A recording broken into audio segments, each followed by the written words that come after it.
Hey there, fellow wanderers. Tonight we cross into the mist-shrouded world of feudal Japan, a place where beauty and brutality moved in quiet harmony. Picture cherry blossoms drifting through the air, soft as whispers. Wooden homes creak under the breeze, their paper walls glowing in lantern light. Sandals tap across cobbled alleys, while samurai stand silent at castle gates. Nearby, merchants haggle over rice, voices sharp against the stillness. It is a world carved by ritual and risk, where honor holds the weight of steel, and one wrong glance could mean everything. And make no mistake, this isn't the Japan of postcards. There's no hot shower, no central heat, no voice to challenge the order. So, before we vanish into the fog of this delicate, dangerous era, take a moment to like this video and subscribe, but only if you find comfort in the tension between history and survival. Drop a comment below. Where are you watching from? And what time does the silence begin in your part of the world? Now dim the lights. Let your fan whisper like wind through bamboo reeds. Let's begin.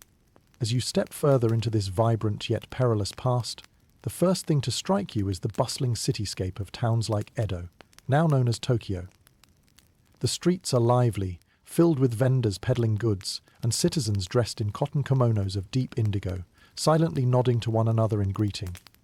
It's a hub of activity, each individual knowing their place in the finely tuned social machine that is feudal Japan. This harmony is held together by a rigid class structure that is both strikingly beautiful and unnervingly inflexible. The hierarchy is as follows. At the top sits the emperor, a divine symbol with ceremonial significance but little real power, not unlike a figurehead who demands reverence more than he wields authority. Historians still argue whether the emperor's role was purely symbolic or if he subtly influenced policy through spiritual means. Below him are the shoguns, the real powerhouses wielding military and political might. Then come the daimyo, feudal lords who manage snippets of land in return for protection and loyalty. The samurais, loyal retainers to their daimyo, carry the noble yet burdensome sword and honor-driven Bushido code. And yet, despite the apparent layers of power, you, dear traveller, find yourself amidst the commoners. Here, the peasants toil arduously, labouring in the rice fields under the watchful eyes of their lords. Merchants haggle over goods and artisans showcase their crafts, all weaving a social fabric that's as strict as it is varied. The bottom rungs also include the eta and hinin, regarded as the outcasts and burdened with roles beneath the dignity of all others. Making sense of this intricate social chessboard isn't just a matter of language or culture shock, it's a test of wit and resilience. Upper classes may enjoy a life surrounded by silks and solemn, no performances, but they too navigate a delicate web of duty and loyalty. The language of etiquette is their careful dance. One wrong move and reputation or even life could be at stake. You, on the other hand, are neither noble nor trained in these fine arts. The jokes you've learned from modern stand-up comedians would earn at best a bewildered look, and at worst a swift reprimand, as silence reigns supreme here. But let's not dwell too much on the anxiety gripping your chest. As the daylight fades, the city's mood shifts to a more relaxed pace. Citizens gather in tiny tea houses, drinking the warm brew that has become so central to Japanese life. It is here that you might encounter a samurai off duty, enjoying a brief respite before duty calls again. Yet, even in relaxation, there's no escaping the unyielding demands of honor that govern every aspect of life. Despite its apparent rigidity, the feudal system here carries you into a dynamic history, rich with tales and trajectories. Stories echo in the streets, from whispered rumors of ninja escapades to grandiose sagas of clan conflicts and allegiances forged in fire. It's a testament to human perseverance in an age where the stakes were always life and death.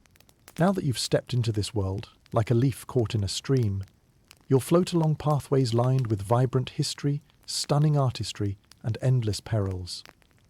The task, however, is not merely to survive, but to absorb the deeply layered history, feeling its grittiness in your bones, its artistry in your mind, and its lingering serenity in your soul. So, rested reader, continue down this path of time. It might challenge your modern sensibilities and shake the security you know from your soft mattress and buttoned thermostat. Yet here you are, daring one more step into the unknown.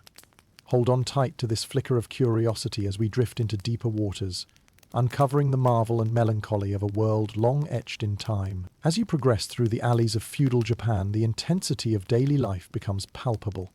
The intricate social hierarchy, a ladder with barely any room for upward mobility, governs every aspect of life. You're now standing in the shadow of this towering order, pondering your place within it. Every person you pass, from the lowly farmer to the proud samurai, inhabits a world defined by their station. A bound network where dreams are often woven from hard, unyielding Your initial observation is mesmerizing yet daunting. A finely woven tapestry of social status dictates every interaction. The lines are clear. Crossing them is unfathomable, like stepping off the well-trodden path into the wilderness. The emperor, though considered a living deity, remains distant. Residing in Kyoto, his influence more metaphysical than practical. The shoguns wield real power, commanding allegiance and fear. It's not exactly Game of Thrones, but power dynamics are fierce, and politicking is a delicate dance. As you walk through villages, it's evident that most people belong to the peasantry, the backbone of Japan's agrarian economy. They work tirelessly beneath the sun, cultivating the rice that serves as the lifeblood of the nation. Despite their indispensable role, the peasants' lives are far from easy. Their responsibility to provide for the daimyo, who in turn supports the shogun, leaves them in perpetual toil. It's a stark contrast to the luxury you might associate with Japan's picturesque imagery. Their hands are calloused, their backs bent from years of labour, a world away from your ergonomic chair and climate-controlled office. The artisans, stationed slightly above farmers in the social pecking order, craft tools and wares with meticulous precision. Blacksmiths forge weapons, potters shape earthenware, and carpenters construct homes, all roles essential to the community's functioning. Their skills, while revered, do not grant them exemption from the societal ladder that determines their role and obligations. Moving through more populated areas, you encounter the merchants, who inhabit an intriguing social paradox. Looked down upon in the hierarchy due to their focus on profit-making rather than traditional honour, they nonetheless wield eventual influence, flourishing trade permits. They're akin to the middle managers of the day, negotiating favourable positions through ingenuity rather than birthright. Surprisingly, the mere handling of money, something we often associate with power plush in today's capitalism-driven world, brands them as lesser folk back then. Isn't it strange how today's currency wizards would be relegated to second-class status here? Further up the social ladder stand the samurais, warriors bound by the rigorous Bushido code, the way of the warrior. Their existence is one of honour, duty and discipline, principles they strive to uphold irrespective of personal consequences. They are the enforcers and protectors of the domain, priding themselves on their martial prowess and unwavering loyalty to their lords. And yet the burden of their station can weigh heavily. Failings in honour might lead to the ultimate penance seppuku, a ritual suicide to atone for disgrace. Being a modern-day problem solver who Googles for answers won't cut it here. Historians still argue whether the samurai class's adherence to such a strict honour code solely stemmed from an intrinsic cultural ethos, or if it was more of a practical means to maintain order amongst heavily armed and occasionally rebellious warriors. One thing is certain. These principles are your companions now as you wander the land. Could you follow such a demanding path? Amidst the structure rests undocumented layers of human existence, the eta and hinin, social outcasts conducting tasks considered unclean yet necessary. These individuals, assigned duties like animal slaughtering or prisoner executions, remind you of society's hidden complexities. The world they inhabit is grey, unrecognised by the rigid caste, yet they contribute to its continuity. As you try to imagine life off these beaten tracks, where privilege is rare and every individual owes fealty to someone higher, you gain fresh appreciation for the liberty your own feet might freely walk today. The rigidity might break or bind individuals, but it undoubtedly carves profound meaning into feudal narratives. A time when every role, no matter how small or humble, intertwined to forge a breathtaking whole. Your journey through these layers of society, a core factor of life in feudal Japan, reveals the immense pressure as well as the simple beauty of an era now gone. It's time to embrace curiosity, and navigate this labyrinth of societal expectations as each class contributes its distinct energy to the world you're traversing. Let's keep moving forward, peeling back more layers of this historical mosaic as the sounds of Japan's past call softly to the soles of your time-traveling sandals. The allure of feudal Japan may glitter with tales of noble samurai and strategic shoguns, but as you immerse yourself in its world, your path meanders to the heartlands, where the true custodians of this era reside, the peasants. These unsung heroes, bound to the land, form the backbone of the society you explore. Through their eyes you witness life stripped to its essentials, where survival depends as much on nature's mercy as it does on human toil. Imagine waking up in a humble thatched roof dwelling, the floor of compact earth and the walls whispering with drafts. Dawn's light filters in softly, while bird songs herald another day of relentless labor. Outside, stretches of rice fields greet you, their narrow paths weaving like veins through a body of living green. You take a moment, breathing in the crisp morning air tinged with dew and possibility, before setting off to join the day's work. Life as a peasant is arduous and demands both endurance and resilience. You're not a stranger to hard work, of course. You've clocked countless hours meeting deadlines and pushing through all-nighters. However, here each day begins long before the sun rises, guided by the principle of kyo-og, frugality and hard work. It's a constant dance with nature, one that's both monotonous and intricately rewarding. Tending the fields requires not just physical prowess, but an intuitive understanding of the land and seasons that a modern-day farmer's almanac might not capture. In the distance you see a farmer guiding his ox through a rice paddy, methodically uprooting weeds. The tools are rudimentary yet effective, a testament to the ingenious simplicity that allows sustenance through generations. Each grain nurtured to maturity represents a fragment of the farmer's labor, and any mishap, whether a storm or pestilence, can devastate his livelihood.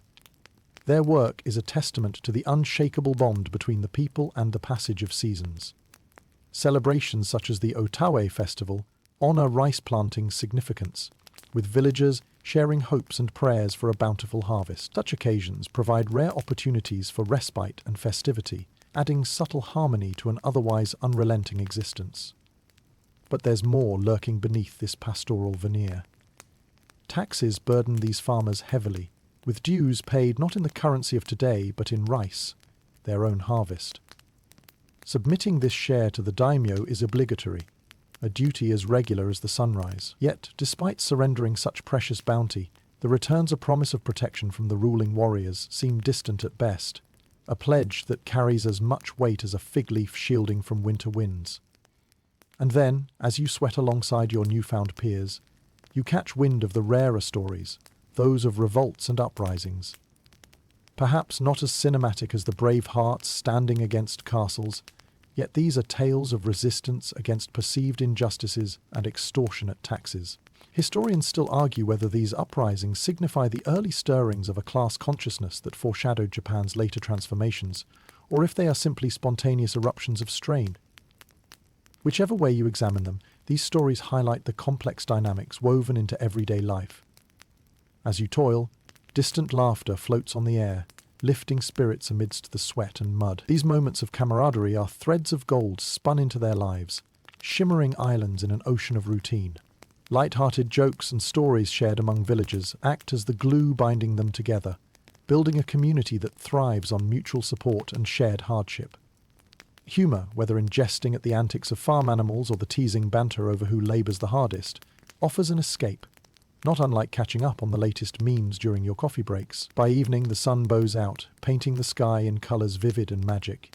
You find yourself exhausted but profoundly connected to this land and its people. Inside the small dwelling, you join others around the hearth.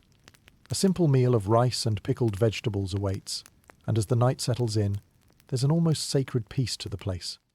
A collective sigh that reverberates silently through the house. You sense an indomitable spirit here, resilient and rich with life despite its manifold demands. As you contemplate your own world, you can't help but admire the sheer tenacity of Japan's peasants. Their existence, balanced on the edge of survival and fulfillment, carries lessons of humility and strength. It's a delicate equilibrium, sustained through cycles of growth and perseverance, as each individual unequivocally contributes to the grand tapestry of feudal Japan, one day at a time. With the rhythm of their lives resonating in your heart, you move deeper into this landscape, now less an observer and more a respectful participant in this richly layered harmony. As you journey through the verdant fields and bustling villages of feudal Japan, the air crackles with a tension that is as palpable as it is inevitable. The spectre of warfare looms large, an ever-present shadow that darkens the horizon of daily life. You find yourself walking a precarious line between peace and conflict, a delicate balance that can tip with the whim of a lord or the ambition of a rival. It's not just the soldiers or the powerful daimyo who feel the weight of this constant threat. It's every villager, every merchant, every farmer tending to their silent crops or laboring in the heat of the day. Here, the clang of armor and the assembly of troops are as familiar as birdsong, merging seamlessly with the soundscape of everyday life. Feudal Japan is a patchwork of competing samurai clans, each seeking to expand their influence and secure their legacy. The rise of one power often means the fall of another, and you, dear traveller, are now immersed in this volatile era. As the morning mist clings to the landscape, you catch sight of a nearby dojo, where samurais, both young and experienced, engage in rigorous training. Their dedication is unswerving, honed by discipline and allegiance. The Bushido Code guides these warriors, dictating their every gesture, not only on the battlefield but in all facets of life. The structure of these armies, composed mainly of samurai but bolstered by conscripted peasants and ashigaru, foot soldiers, is a testament to strategy born from necessity. These units, though perhaps not as strictly defined as modern military forces, must adapt and evolve with the rapidly shifting currents of power. Part of the art of war here isn't just skill in combat, but mastery in the political choreography that takes place off the battlefield. The Great Sengoku period, also known as the Warring States period, is a time when local lords, or daimyo, fight for dominance under a backdrop of fluctuating alliances and betrayals. A Shakespearean drama with real consequences. Historians still debate the exact triggers of the various clashes, whether they stemmed solely from ambition or were underscored by deeper socio-economic pressures. Regardless, the results are undeniable, and lethal fortunes are built and shattered, lives elevated and extinguished. Despite the gravity of these struggles, there's a dark humour to be found in the resilience of the human spirit. The villagers, ever resourceful, adapt in creative ways to war's demands. Tales emerge of children who outfit their bamboo poles with makeshift flags, practicing their own brand of battle as they mimic the far-off clash of titans. There is levity, yet a fleeting moment of innocence amidst the gravity, reminiscent of a child today reenacting scenes from a favourite action movie. And of course, no older conflict-themed drama would be complete without its enigmatic figures hiding in the shadows. These aren't just myths, but tactical elements transformed into legend. The ninjas. It's captivating how these spies and masters of stealth, hailing from obscure origins, have captured the imagination and continue to do so even now. Their exact history remains murky, partly cloaked in tales spun over time to craft an aura of deception and secrecy as much as real strategy. As you navigate through this fraught landscape, the duality of life in feudal Japan speaks volumes. You see a society capable of grand monument construction, artistry beyond measure, and poetry as delicate as sakura petals, all underpinned by a readiness, even a necessity, for conflict. The same fields that nurture rice can quickly transform into battlegrounds. The same tools for crop cultivation can become weapons.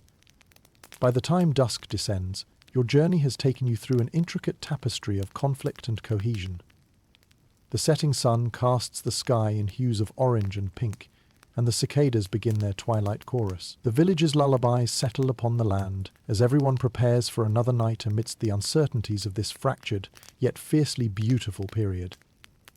The echoes of the feudal warrior's heart may have dimmed, but as you walk these paths, you carry an understanding that this history, formidable and intricate, pulsates through the very fabric of your surroundings. War and peace entwine like the sword in its sheath, eternally bound, a ceaseless dance that defines the era and shapes the destiny of those who live within its grasp. You continue forward, mindful and introspective, ever ready to peel back another layer of this extraordinary past. As the day breaks over feudal Japan, you find yourself at the juncture between awe and intrigue, standing in the imposing shadow of the samurai, the revered warriors of this complex era. Known for their indomitable spirit, they are the stalwart defenders of both their domains and their honor. Wrapped in folds of handcrafted armor, their presence commands respect and captivates your imagination. Yet as you delve deeper into their way of life, the burden they bear becomes all too apparent. Embrace the scene at the training grounds where samurais clad in their intricate lamella armor embark on rituals not merely of training, but of becoming. The Bushido Code, the way of the warrior, is their guiding compass, a relentless commitment to honor, loyalty, and courage. But imagine the pressure of living by such a stringent ethos. One misstep can mean disgrace, which for a samurai is a fate worse than death. It's a far cry from scrolling through an HR email about best practices or earning another performance badge at your office. Historians still argue whether Bushido was defined solely during the chaotic Warring States period, or if it solidified during the relatively peaceful Edo period. Regardless of origin, the requirements are clear. Self-discipline, frugality, and devotion. It's a framework understandably romanticized over time, yet simultaneously daunting, a high-wire act of maintaining personal and family honor without a safety net. Samurai are not mere foot soldiers. They are trained in martial arts and the elegant combat of archery and swordplay. A siren of swooshing steel fills the air as you watch two warriors engage in a controlled exercise, their katana slicing through the shadows. A masterclass of precision and control. It reminds you of those fencing classes you once tried, although the stakes here are significantly higher. Beyond the battlefield, a samurai's life demands balance in more peaceful pursuits. Tea ceremony practice, calligraphy, and poetry crafting reflect the group's complex dual-nature warriors, of might and men of refined culture. This dichotomy ensures they're as well versed in art as in war, keeping their spirit centered and sharp. Their art forms offer both escape and reflection, akin to your weekend attempts at dabbling with paint by numbers to unwind from the hectic week. Yet beneath this disciplined exterior lies the ominous cloud of seppuku, or ritualistic suicide, an uncompromising path to salvage honor when dishonor casts its long shadow.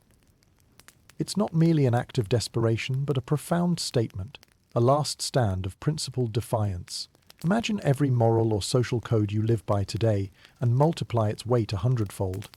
The commitment of a samurai transcends personal loss, reverberating through generations.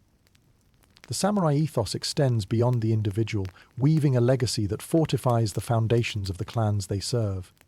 It shapes the musculature of the feudal structure, linking the duties of loyalty, familial honor, and personal growth into patterns both severe and mesmerizing. The trickling water in the garden pond seems to echo stories of valor, of lives laid down in the service of something greater than oneself. Yet the romantic narrative is not without irony. With the political unification under the Tokugawa shogunate's rule, Japan enters a long period of peace, ironically diminishing the very need for the warrior's martial prowess. Many samurai are forced to find new roles as bureaucrats or administrators, adapting their cycles of life to new expectations. Once again, the underpinnings of balance and adaptability emphasize how dynamic the threads of history can be. As the day comes to a quiet end, you soak in the tranquil beauty that clings to every corner here. After all, the legacy of the samurai transcends its own era, influencing realms as disparate as corporate leadership ideologies and fictional hero archetypes in today's media. Their dedication, their unwavering respect for their own creed, is timeless. In traversing the pathways of these storied warriors, you gain fresh understanding, both of a life lived by a code and of the intricate tapestry of a truly unique era. With the night unfolding and the air cooling, the silhouettes of tall, ancient pines stand vigil over the ground you tread. Their silent whispers remind you of the samurai's quiet power and the weight of history that lingers here, connecting you to traditions that stretch beyond the horizon. Reflect on these warriors of honor as you continue your journey, for they show us a glimpse of humanity's potential, not simply to conquer, but to grow, learn, and preserve tales etched into memory. As the mystery of feudal Japan unfolds before you, your path takes a subtle turn towards the shadowy world of the ninja. These clandestine operatives, known for their stealth and subterfuge, form a stark contrast to the honor-bound samurai. You tread softly, aware that in this world of intrigue, perception is everything. The ninja represents both legend and reality, capturing the imagination with tales that flit between fact and folklore like shadows at dusk. Imagine a landscape filled with mountainous terrain and dense forests. It's here where you might encounter the elusive ninja, the masters of covert operations.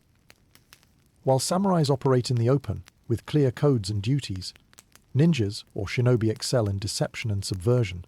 Storied for their espionage and guerrilla tactics, they were often deployed by feudal lords to gather intelligence, sabotage enemy endeavors, or even carry out assassinations. It's a far cry from the business negotiations or diplomatic talks we're accustomed to, instead weaving a narrative reminiscent of tactical espionage novels. The historical reality of ninjas is often swathed in mystery, obscured by the veil of their own making. They hail primarily from regions such as Iga and Koka, areas renowned for the finest practitioners of such arts. Training often begins in childhood and extends into lifelong mastery, encompassing skills in stealth, disguise, geography, and survival. In fact, their activities during the night would put your weekend camping skills to shame. Historians still argue over the intricacies of ninja lineage. Were they primarily mercenaries for hire, or did some allegiantly serve specific daimyo houses? What's undeniable is their impact, their presence serving as a counterbalance to the era's overt power structures, much like modern checks on political systems. They remind us that history isn't merely what's visible, but also what's whispered and felt beneath the surface. Diving deeper, you discover the weapons and tools in their arsenal aren't just the iconic throwing stars or the familiar katana. Instead, their toolkits are filled with ingeniously adapted farm instruments and alchemical aids like powders or smoke bombs, perfect for distraction and escape in their work. Each piece is suited for a different purpose, exemplifying the ninja's adaptability and cunning. Think of them as the ancient innovators, akin to modern thinkers using creativity to outwit and outmaneuver larger foes. Despite their infamous reputation, historical accounts of their exact exploits are surprisingly vague, crafted deliberately, perhaps, to enhance their enigma and thereby their effectiveness. Legends abound about feats of invisibility, shape-shifting, and even supernatural powers. Stories that endure in popular culture today, from ninja-themed movies to comic book heroes. Yet, while much of this is romanticized, the core truth lies in their exceptional skill and unwavering dedication to their craft. A playful chuckle might escape you as you envision a day in the life of a ninja. An intricate ballet of blending into marketplaces, ninjutsu practice atop secluded hills, and the silent gathering of intelligence amidst enemy camps. It's a life far removed from your mouse and keyboard forays into digital marketplaces, or the nuanced art of social media stealth. As the light fades and shadows deepen, you embody the spirit of the ninja disappearing into the scenery, each step taken with calculated care. The night air whispers with tales untold, echoing with vague contours and murmured legends. Your perception sharpens, senses tuned to the subtlest of movements, every rustle and whisper an invitation to delve further into this fascinating realm. The allure of the hidden, the tantalizing prospect that not everything is as it seems, adds another hue to the rich tapestry of feudal Japan. As you journey further, remember the ninjas, not just for their skill and secrecy, but for the insights they reveal about human ingenuity and the lengths we go to in pursuit of our goals. Their legacy breathes life into tales of unseen power, weaving unseen threats and clandestine deeds into the broader narrative. As you tread onward, observe the delicate balance between the seen and unseen worlds, where silence, like shadows, can wield power as strong as roaring thunder. Let the night guide your wanderings, as we explore the intertwined destinies of warriors, thinkers, and dreamers throughout this storied landscape. As the story of feudal Japan continues to envelop you, your path leads towards the intertwining threads of religion and superstition woven into the fabric of everyday life. Here, in this evocative land, spiritual beliefs and practices shape everything from political decisions to personal rituals, subtly steering the course of human events. In the midst of bustling towns and serene rural landscapes, you find the dual presence of Shintoism and Buddhism, two spiritual pillars supporting and influencing Japan. Shinto, an indigenous belief system, venerates kami, the countless spirits said to inhabit all things, from the tallest mountain to the smallest pebble. It's a faith interwoven with nature, a reminder of the sacred connection between humanity and the world. You might find this similar to your weekend habit of finding serenity in the great outdoors, although perhaps without imagining invisible spirits dwelling in your backyard foliage. Witness scenes of vibrant Shinto festivals where people, dressed in celebratory robes, carry portable shrines through lively streets, their exuberance palpable. These celebrations intertwine thankful offerings to kami, with community bonding to reinforce these intrinsic ties. They're reminders of the cycles of life and harvest, of the unseen hands believed to direct the rhythm of the natural world. Buddhism, arriving from the Asian continent, brings its teachings of meditation and enlightenment. Zen Buddhism, in particular, finds a foothold among the samurai and other classes, emphasizing discipline and introspection. The tranquil rock gardens, skillfully raked into simple wave-like patterns, speak to this meditative practice, a practice that might resonate with your mindfulness app's reminders during rushed workdays. Intertwined yet distinct, Shintoism and Buddhism create a singular spiritual tapestry where the sacred and the mundane meet. Temples and shrines dot the landscape, serving as havens of reflection and cultural centers. You can't help but feel a sense of peace as you stroll through these places, where incense curls upward in lazy tendrils and the soft clatter of prayer beads echoes in quiet corridors. Historians still wrestle with the extent to which these religions actively shaped state affairs and social norms. Was the emperor's divine status solely a result of Shintoism? Or did it serve as a framing device for political legitimacy? This symbiosis reflects a society where gods and politics are entwined like ivy on sturdy oak, each supporting the other. Beyond formal religion, superstition pervades the daily life of the people. Omens are read in natural occurrences, talismans protect from evil, and seasonal customs sway public habits. Invoking serendipity or warding off misfortune is a meticulous part of the fabric of existence. You smile at the thought of hanging a lucky charm in your car or avoiding walking under ladders, not so different from these ancient practices, albeit coloured by a different cultural palette. Floating through a market, you catch sight of talisman vendors, selling amulets to travellers and townsfolk alike. These charms, whether for safe passage, prosperity or protection, are eager investments against the uncertainties that thread through the era. There's a certain universality and comfort in these beliefs, a way to carve meaning from unpredictability, a safety net as old as civilization itself. Even the arts and literature of the time reflect these spiritual inclinations.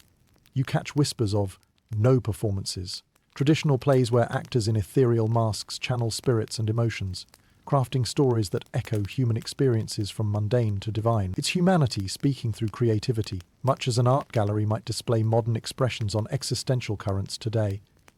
As dusk gathers, casting long shadows over temples and homes alike, the atmosphere brims with reverence and mystery. The cicada's song melds with the soft incantations of prayers, a symphony of life unnoticed until you stop, pause, and truly listen. In this space of reverence and belief, you embrace the tranquility and complexity of spiritual existence. As you move forward through this mystical world, these traditions illuminate the very soul of historical Japan, a profound blend of faith, ritual, and wonder. So let their stories guide you deeper, hearts opened to the whispers of the past, entwined with each tread forward. Venturing deeper into the heart of feudal Japan, you begin to sense the delicate relationship between the earth and its inhabitants, a bond underscored by the frequent and merciless onslaughts of nature. Imagine a land where tranquility is punctuated by the unpredictable fury of earthquakes and the relentless surge of tsunamis. The grandeur of Japan's landscapes hides a silent vigilance within its people. Here, amidst shrines and rice paddies, you confront the raw power of natural disasters shaping history. Envision yourself standing amidst a village, the horizon stretching out with vast rice fields lined against distant mountains. The tranquility is deceptive, for beneath this serenity lies a mythic beast, the country seated on the Pacific Ring of Fire. These lands are a crucible for tectonic activity, where the uncanny and the untamed conspire below the surface. It's a stark reminder of the comfort and security provided by modern architecture and construction, where seismic retrofits cloak us in comparative calm. The suddenness of an earthquake begins subtly, a gentle tremor beneath your feet. But quick it grows, the rumbling escalating into a cacophony that shakes the surest structures. You notice villagers scrambling, some clutching amulets, muttering prayers to kami, others focused on securing vulnerable possessions. It's a community in sync amidst chaos, their resilience learned through generations of adversity. While you might consider clicking through earthquake insurance plans or resorting to smart home sensors, The people here rely on shared vigilance and community support to rebuild from nature's whimsy. Historians debate the influence of such calamities on social and political shifts. Did they drive resource redistribution or inspire the stability sought through centralized governance, like the Tokugawa shogunate established? In the aftermath, stories abound of places like Kyoto or Edo, where wooden structures, beautiful yet vulnerable, crumbled under nature's siege. Rebuilding is a constant task, but it also presents opportunities for innovation and architectural evolution. The thatched roof homes and elevated storehouses embody a folk wisdom honed by necessity, each design a whispering echo of past quakes and rekindled spirits. It's a triumph over nature's unpredictability, an artful dance between survival and reinvention. The looming threat doesn't end with earthquakes. The roar of the sea, turning into destructive tsunamis, writes additional chapters of turmoil along Japan's coasts. Entire villages vanish beneath the sea's wrath, only to emerge in a unified resolve to recover and endure. It's a testament to humanity's tenacity, drawing incredible paths around tragedy, a narrative well before modern emergency responders and coastal engineering projects. Amongst these challenges comes resilience, a motif poignant and persistent. Shrines dedicated to kami who can calm the earth's anger speckle the landscape, infused with offerings meant to implore nature's favor. Festivals, vibrant with music and dance, are held both as acknowledgements and supplications to ward off such divine intervention. Prayers, like leaves in the wind, float to heavens, carrying hopes and the stories of a people who learn to coexist with nature's vast tumult. At the heart of this coexistence are minor, distinct actions: the clearing and fortification of streams to mitigate floods, strategic terrace farming to protect against soil erosion, communal reserves built for lean cycles post-disaster. Amidst the new shades of life, villages commemorate survival not only through reconstruction but through a palpable positive spirit, embracing both continuity and transformation. By the time night falls, screeches of cicadas return stronger than ever, rising over the freshly calmed landscape.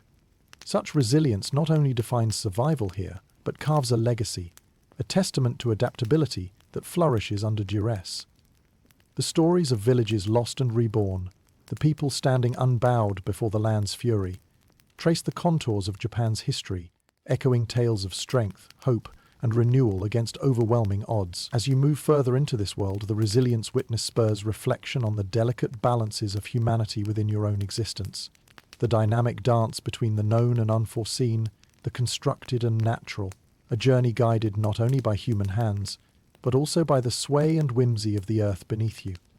So walk lightly and with intention, guided by the grace of these timeless narratives as they carry you forward through this captivating landscape of feudal Japan. As you journey across the fertile landscapes of feudal Japan, the essential heartbeat of its economy pulses steadily. The vast expanses of farmland tended by devoted hands. In these fields, amid sweeping grains of rice undulating gracefully with each breeze, you witness the agricultural innovations that quietly bolster the society you've come to explore. These advancements, though seemingly simple, play a crucial role in sustaining and nourishing the complex web of life you've encountered. Rice is more than sustenance here. It is an embodiment of cultural and economic capital. The importance of this staple crop cannot be overstated. As you walk the terraces, you see farmers laboring diligently, tending to the paddy fields with a skill and dedication that defy the intricacies of the harsh natural world. Each season dictates a rhythm, an unspoken agreement between humanity and the land, a seasonal symphony where you are but a grateful observer. Peering closer, you notice the refined techniques employed by these farmers, knowledge passed down through generations. Tools crafted with precision are employed to manage water flow meticulously from one terrace to the next, ensuring each segment of the field receives the precise amount of hydration necessary to nourish the crop. The water's journey, from distant mountain streams to the rice paddies, is as orchestrated as any hymn. Despite the simplicity of their tools, there's genius in their design. Plows crafted to churn the earth efficiently and allow seeds to nestle just so, or hand-carved hoes that enable precise weeding without straining the delicate roots of young plants. These innovations are born of necessity, evolving over centuries, as farmers learn to work harmoniously with nature's delicate ecosystem. Perhaps you find a granule of familiarity here when you recall modern sustainability practices and local food movements, echoes of a life intertwined with the earth. Trial and error have gifted Japan with agricultural techniques that cherish the soil, respecting the seasons and the land's need for rest and renewal. Crop rotation and careful forest management help sustain soil fertility and maintain ecological balance. Every action holds intention, much like the careful edits you make on your daily task lists, or the decisions charted out on spreadsheets, albeit with nature's parameters as touchstones. Historians still debate the extent of outside influences on these methods, questioning whether certain practices stemmed from earlier Chinese innovations or rose independently within Japan's unique environmental context. Either way, the result is an agricultural system as elegant as it is effective, a living testament to human ingenuity. Beyond mere survival, these farming practices also bolster trade. Surpluses of rice feed not only local populations, but are transported across provinces, extending Japan's economic reach and connecting diverse communities. Villages that once appeared isolated in wilderness now hume with barter and exchange, each sack of rice a potential currency, each market an intersection of cultures and experiences. Amidst this, you come across another staple tea, carefully cultivated in abundant groves, a crop that brings not just income, but civilization's ritual and refinement into daily life. As the pickers work seamlessly across the fields, you imagine the tranquil tea ceremony practiced to emulsion, the patient precision and calm that such moments deliver, akin to the quiet reflection you seek in your own occasional rituals of sit-down, unhurried meals. Before you, feudal Japan stretches wide, alive with life's quiet, determined vigor. These lands, nurtured by patient expertise, breathe stories of farmers whose dedication, humility, and wisdom feed a nation. From rice paddy to teacup, each step holds within it an embrace with history and heritage, a celebration of harmonious existence, inspired by the cyclical giving and receiving from the earth. As evening sets in and you pause from your own journey to absorb the serenity of this vibrant landscape, you ponder upon continuity and renewal. You realize these fields, far-seeing and enduring in their simplicity, offer lessons still pertinent today. The rewards of patience, the grace of deliberate labor, and the profound connections drawn from nurtured roots. With that thought resting gently in your mind, you push onward through this land of beauty and resilience, eager to uncover more truths within the fold of feudal Japan's intricate and enduring legacy. As before, each step honors the harmony etched between nature's gifts and the hearts that tend them, carrying whispers of a past still living in every gust across these infinite fields. As you continue to weave through the tapestry of feudal Japan, your path leads you to the vibrant world of its arts and entertainment, where creativity flourishes amid tradition. Here you delve into a realm where the human spirit finds expression in dance, drama, and music, offering a reprieve from the rigidity of societal structures and the demands of daily life. This is a world where artistry is celebrated, and the mundane is infused with wonder and beauty. Upon approaching the heart of the town, the air resonates with the rhythmic beats of a festival drum. You find yourself drawn to the lively performances, vibrant colors, and melodious tunes that make the streets come alive. People gather around, their eyes filled with anticipation, reflecting a shared enthusiasm for the spectacle that unfolds before them. In a society where roles are often predetermined and duty dictates much of life, these moments offer a rare opportunity for joy, reflection, and connection. One of the most captivating performances you encounter is the No theatre, a form of classical Japanese musical drama marked by its solemnity and grace. Actors, clad in richly embroidered costumes, move with deliberate precision, their faces obscured by intricately carved masks that convey emotions with an intensity that words cannot match. As you watch, the tales of gods, ghosts, and warriors come to life, their stories woven with themes of love, loss, and redemption. Historians still ponder over the origins of No, questioning which precise elements were indigenous creations or adapted from continental influences. Yet, no matter the genesis, what's clear is the trance-like beauty these performances evoke, a meditation of movement and sound, akin to a deep dive into the subconscious. The air fills with the rhythmic beats of taiko drums and the haunting notes of the flute, which casts a spell that transcends time, connecting viewers across the ages. In contrast to the solemnity of No, is the more animated kabuki theatre, a burst of drama and emotion. Here, bold colors and exaggerated expressions take center stage, capturing the audience's imagination with tales of heroic deeds and romantic entanglement. Unlike the restrained and minimalistic No, kabuki revels in spectacle, with actors gesturing grandly, their vibrant costumes fluttering dramatically with every movement. If No is the nuanced novel, then kabuki is the thrilling graphic epic, leaping off the pages into vivid life. Among other forms of entertainment, you find the diverse richness of sake houses and tea gatherings, where the arts of ikebana, flower arranging, and calligraphy are practiced with reverence and skill. Sake, delivered in graceful porcelain cups, becomes both an accompaniment to creative discourse and a catalyst for shared laughter and stories.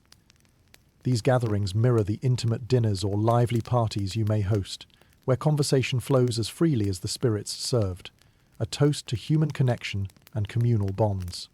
And let's not forget the art of haiku, a concise yet incisive form reflecting the essence of moments. The poets, much like yourself penning Instagram captions or tweets, slice vibrant radiance or somber reflection into syllables. Artistry compact yet explosive. Craftsmen of the word, these poets summon worlds within 17 syllables, compact realms of experience expressed through nature and emotion. Interwoven in these artistic displays is a profound sense of community, the shared experience of witnessing beauty and emotion in all its forms. As the night sky deepens and lanterns punctuate the darkness like clusters of glowing stars, laughter and voices swell, carrying the spirit of camaraderie into the twilight. These art forms, seemingly simple yet majestic, serve as escapism, but also as conduits of cultural preservation. They offer comforting constants in an unpredictable world, whispering tales of existence spanning joy and sorrow, belonging and individuality. They evoke an understanding that creativity transcends time, uniting each observer and creator across the space of centuries. With a heart saturated in exploration, you wander from these vibrant scenes, carrying reflections anew of expression, joy, and the remarkable resilience encoded in the beauty surrounding every soul. As memories ebb and flow like gentle waves, you step onward through the annals of history, eager to uncover further sights and stories within this living, breathing portrait of feudal Japan. In your chest, a renewed appreciation blossoms for those who found in art both solace and strength, an unending dance celebrating the richness of shared human experience. As your exploration of feudal Japan deepens, you encounter perhaps one of the most formidable barriers to integration. You find yourself grappling with the complexities of its language and writing systems. Enveloped by an unfamiliar symphony of sounds, each syllable carries shades of meaning and cultural nuance that your modern dialect may struggle to convey. It's a reminder that while words are universal in their intention, their expression can be as diverse as the landscapes they describe. Imagine strolling through a bustling market, the air tinged with the aromas of street foods and the hum of conversations in a language rich with history. You hear the musical cadence of Japanese, with its lilting intonations and rhythms that shift like the seasons themselves. To your ear, it may seem a tapestry of unfamiliar sounds, each utterance a challenge and an invitation to immerse yourself deeper into the culture surrounding you. The Japanese writing system, distinctly complex, presents a tapestry of its own. 3 scripts intertwine, kanji, hiragana, and katakana, each serving its purpose in the written language. Kanji, characters borrowed originally from Chinese, are the logographic foundation of written Japanese, a language of visual metaphors as much as linguistic symbols. Picture these intricate kanji characters, each one unique as a snowflake, their meanings unfolding like petals, distilling the essence of words into elegant symbols. Hiragana and katakana, syllabary scripts developed natively, complement kanji, rendering pronunciation accessible and distinguishing words of native or foreign origin. You'll find hiragana flowing with the fluidity of penmanship across a page, while katakana stands stark with its angular edges, often used for emphasis or imported words. These scripts demand a nimbleness of understanding, much like transitioning between modern-day text conventions and the subtleties of emoji expression. For someone accustomed to a primarily alphabetic system, the intricacies of learning a language where context shifts meaning can be both intriguing and daunting. Historians still debate the exact origins and influences in the evolution of this writing system, delving into its transitions from early logographic representations to the nuanced trinity of scripts now evident. As you navigate, you find that language here is not merely a tool of communication, but also a narrative thread binding the society together. A seamless continuation of oral traditions weaving throughout its tapestry. Children recite poetry in sing-song rhythms under the shade of blossoming cherry trees, while courtiers exchange verses in elegant correspondence, seeking through language an unprecedented intimacy and understanding. The art of calligraphy, or shodo, too, stands testament to the revered beauty housed in the written form. Brushstrokes sweep across paper with grace and intention, creating dynamic forms that breathe life into the language. Practitioners hone their skills not just to convey words, but to express emotion, intent, and discipline. Observing an artist at work, you are reminded of a painter meditating over their canvas, the interplay of pressure and technique reminiscent of both art and dialogue. In day-to-day life, you may notice that gestures and context fill gaps that language leaves. A nod here, a hand raised there. Communication flows like a dance, every step deliberate yet instinctive, communicating volumes without a single syllable spoken. In this, you find parallels to the subtleties of body language and the digital jargon adorning modern interactions, punctuated by the occasional LOL or BRB. This immersion in language, while challenging, enhances your understanding of a civilization where words are gateways to time, identity, and kinship. The written and spoken forms are not merely tools of communication but historiography, ingrained into the cultural fabric. As you continue your journey through the linguistic landscapes of feudal Japan, you find yourself more attuned to the rhythm of voices, the artistry of writing, a poetic diary alive in history. By the time the sky swathes the land in twilight hues, your senses hum with newfound awareness. This interaction with language, intimate and universal, becomes a cornerstone of your exploration. A reminder that words have the extraordinary power to transcend the physical realm, to create bridges suspended in time. With this knowledge tucked gently into your heart, you press onward, hungry for the stories and secrets that lay within this beguiling chapter of the past. Moving through the storied lands of feudal Japan, your journey now leads to an exploration of the country's intriguing dance with isolation and limited foreign relations. Here lies a tale of a nation both open and reserved, where, behind its serene landscapes and bustling ports, there exists a complex relationship with the outside world. The area you traverse is defined by a delicate balance between self-preservation and external influence. A tightrope walk that continually shapes the heart of Japan. Picture yourself at a small, bustling harbour, a mosaic of vibrant attire and clattering carts. The gentle lapping of waves against wooden piers mixes with the chatter of merchants bartering goods. Ships, both local and from distant lands, bob peacefully in the water, offering a momentary glimpse into the broader world beyond Japan's shores. But gaze closer and you'll realize that these interactions with the outside world, while they do exist, are carefully curated and controlled. During the reign of the Tokugawa Shogunate, the policy of sakoku, or closed country, is famously enforced. Seeking to minimize foreign influence and maintain internal stability, this policy restricts international trade routes and leads to an era of relative seclusion, preventing the disruptive tides of foreign political, religious, and cultural influence from washing over Japan's intricate social fabric. Yet, this doesn't signify complete isolation, more a nuanced mechanism to manage how and when the world enters. Despite this, the strategic port city of Nagasaki becomes a critical point of contact with outsiders, primarily through the Dutch, whose presence is restricted to Dejima, a tiny artificial island. This curious arrangement underscores Japan's attempt to glean the best of Western technology and knowledge while controlling ideological and religious influence. It's akin to using a VPN in today's digital world, dipping into the sea of information while maintaining a secure perimeter. Historians still debate the ultimate impact of sakoku on Japan. Was it truly a complete withdrawal? Or did it in fact encourage a unique form of controlled exchange that preserved cultural integrity? While the isolation protected Japan from the political upheavals present elsewhere during that time, selective openness allowed influential exchanges, such as the introduction of Western scientific and medical ideas. In mingling with Dutch traders, Japanese scholars absorbed Western knowledge, catalyzing advancements in various fields, from astronomy to medicine. Glimpses of global perspectives catch the beam of Japanese intellects, gently fanning the flames of curiosity and innovation within academia, commerce, and even governance. These permeations foster a quiet revolution of knowledge, an upheld paradox in a time defined by restraint. Yet, the undercurrents of foreign relations flow further into the realm of unexpected diplomacy.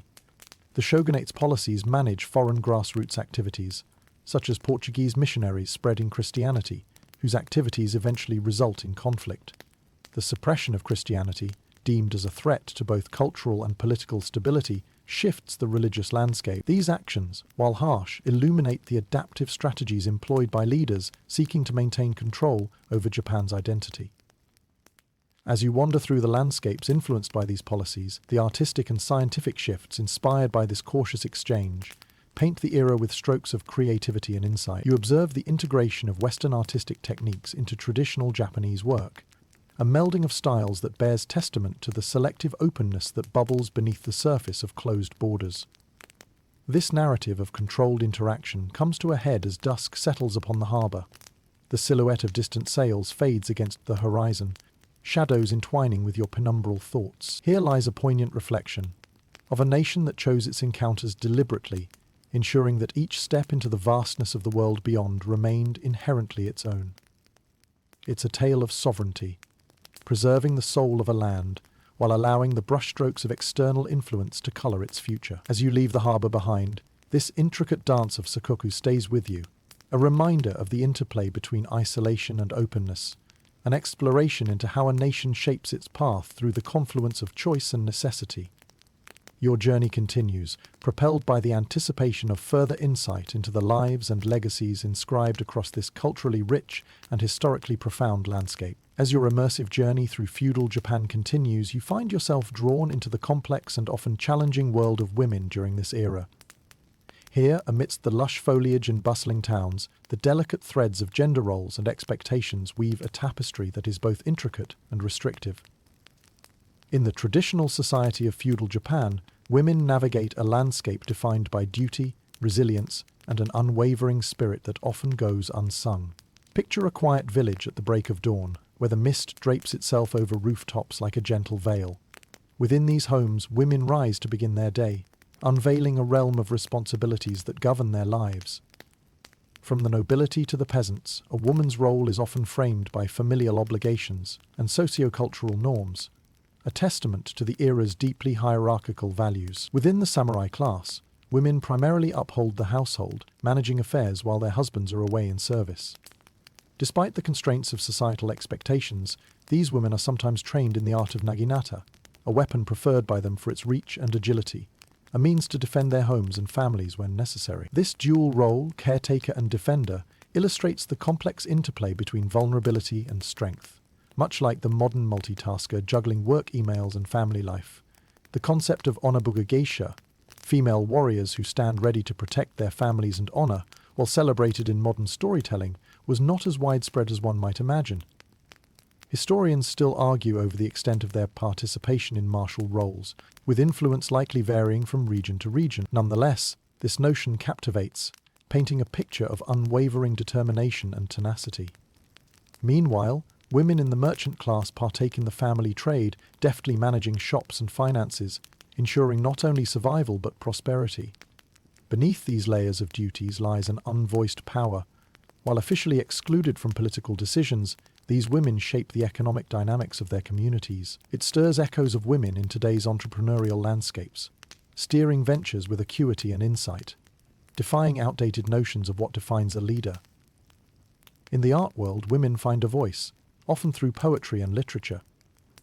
The renowned Heian poet Murasaki Shikibu, author of the Tale of Genji, exemplifies a lineage of women who contribute profoundly to Japan's cultural heritage. Through graceful prose and incisive observations, these writers carve spaces where their voices are not only heard but revered, offering poignant glimpses into the soul of their society. Yet, beyond the pages of exquisite poetry and the elegant forms of calligraphy, life is illuminated with shadows. The lower classes often bear the brunt of social limitations. Women in these strata labour tirelessly, managing farming duties while supporting household needs, a testament to perseverance and fortitude in the face of adversity. The realms of religion and superstition also reflect dual influences, where women navigate roles as both priestesses in Shinto shrines and faithful followers of Buddhism. Through spirituality, they find peace and purpose, participating in rituals and festivals that transcend earthly struggle. Rituals such as tea ceremonies and ikebana allow for intimate exchanges, not just of practices, but of shared wisdom and community. A fascinating aspect, often overlooked, is the intricate system of women's clothing, particularly in the noble classes, where layers of silk and patterns conveyed subtle messages of status and intention. Amidst this sartorial language, women find fleeting expressions of creativity and autonomy, crafting identities in ways that are both deeply personal and universally resonant. As the day fades into twilight and lanterns flicker to life, casting soft pools of light across tatami mats, you reflect on the evocative narratives woven into the lives of these women. Their strength, often discreetly masked by tradition, reverberates through the heart of Japan. Even within the constraints of a prescribed role, there is a sense of quiet rebellion, a determination to endure and affect change in subtle yet meaningful ways. In contemplating these stories, you carry forward a renewed appreciation for the myriad ways women in feudal Japan upheld and challenged societal norms, often finding ways to rewrite their destinies within the pages of history. As you step into the continuing tapestry of feudal Japan, you are reminded of the timeless vitality of the feminine spirit, a force both gentle and unyielding, an ever-present echo that shapes the past and, undoubtedly, the future. Your journey through feudal Japan now guides you into the bustling alleys and lively marketplaces where the merchants, often regarded as an unexpected powerhouse, forge their paths. At first glance, their status within the social fabric appears humble. They are technically at the bottom of the official hierarchy, just above artisans and peasants. However, delve deeper, and you discover how their influence threads its way into the very soul of this era. The village hums with the activities of the market, alive with the vibrant energy of trade. Stalls brim with everything from fine silks and polished wares to barrels of sake and baskets of fresh produce. Merchants, attentive and agile, facilitate a dance of negotiation and exchange, each transaction a unique blend of haggling and hospitality. It's an environment not dissimilar to modern business districts, where commerce drives interaction and relationships are often forged over the bargaining table rather than the boardroom. Despite initial societal perceptions, the merchant class harnesses remarkable adaptability and foresight. With tooth and nail, they carve out opportunities where others see only barriers. They establish trade networks crisscrossing the islands and beyond, threading distant villages and diverse communities into a web of interconnected economies.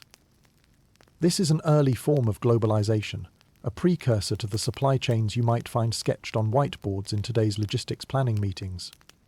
Initially, in feudal Japan, wealth is measured not in currency but in rice, with domains often appraised by their rice-producing capabilities, measured in koku. Merchants quickly grasped this metric and pivot their operations accordingly, supplying rice and other goods in a complex dance that balances landowners' demands with villagers' needs.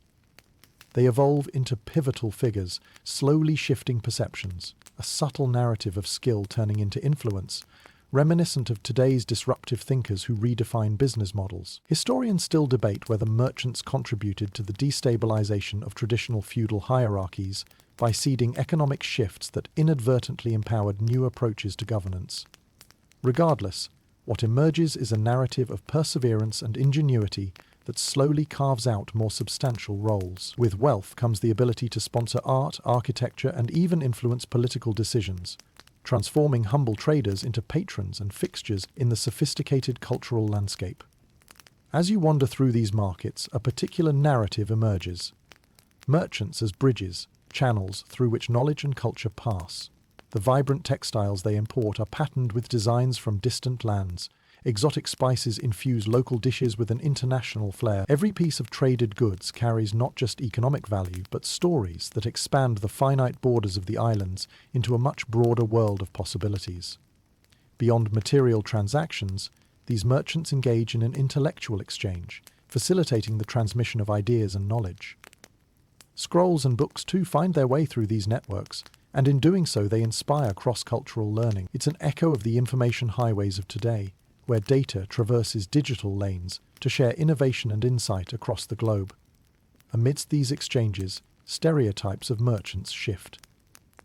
While they have long been the unsung engineers of progress, they begin to emerge into their light, subtly pulling strings that weave the threads of society into new patterns. By the candlelit glow of their ledger-keeping, a silent evolution takes shape, one that shifts traditional and economic paradigms in ways barely perceptible until they reform landscapes.